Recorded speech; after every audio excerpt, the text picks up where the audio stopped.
உனக்கென எழுது ஒரு வரலாறு. உனக்குள்ள சக்தி இருக்கு, அதை புசிப்பிட வழிபாரு. சுபவேளை நாளை மாலை சூடிடு. அட எவனுக்கு என்ன குணம், எவனுக்கு என்ன பலம் கண்டதில்லை ஒருவருமே. ஒரு விதைக்குள்ள அடைப்பட்ட ஆலமரம் கண்முடிக்கும் அதுவரை பொறுமனமே. சிங்க நடை போட்டு சிகரத்தில் ஏறு, சிகரத்தை அடைந்தால் வானத்தில் ஏறு.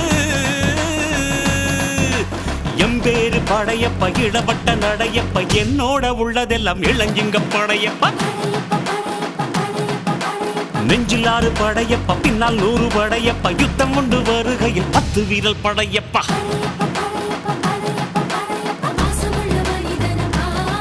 நாம் மீச வச்ச